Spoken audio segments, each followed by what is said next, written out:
As many have been aware, Australian citizens are dying at alarmingly high rates because of family violence. These Australian citizens are Aboriginal women and their children, and they are the most marginalised. Many of you are aware of the statistics following the Police Commissioner's report.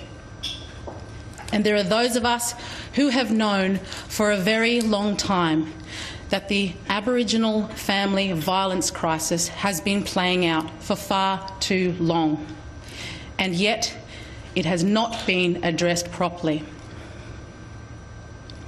I have known about this crisis all my life. I recall an incident at Christmas time in my family home when I was about 9 years old.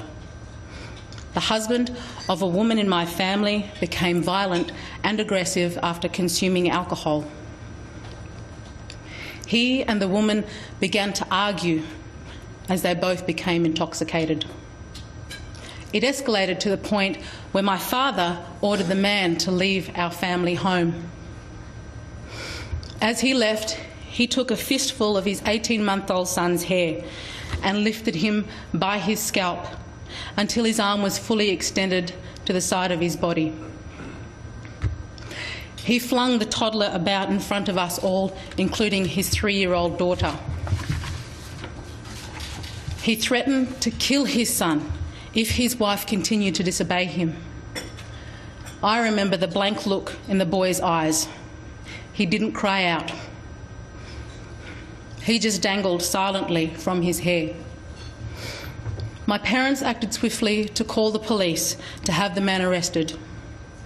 However, following this incident, there were many more incidents, including one where he broke his wife's jaw, another 2 when he put her in ICU, and on one of those occasions she was close to death. Despite this, she went on to have a child with him, even after knowing what her stepchildren had endured. In fact, she stayed with him until the day he hanged himself. She was the one to find his body. She has since looked after her mother-in-law in fear that her in-laws will blame her for his death, as traditionally, a wife is often blamed for the death of her husband.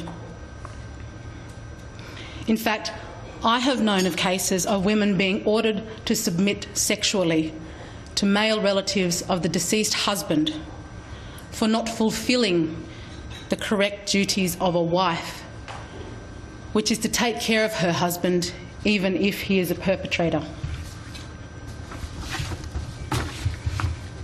I could spend days giving examples of acts of family violence that I have witnessed or come to learn within my own family in remote communities, where I am related to both the victim and the perpetrator, and where the kinship network demands loyalty to your family members even if they are perpetrators.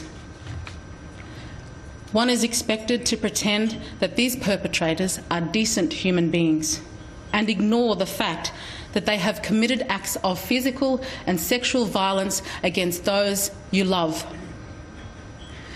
Because to speak out, to speak the truth, is to create conflict. So from early in life, everyone learns to lie to keep the peace, which manifests into child and youth suicide and the continuation of a destructive cycle.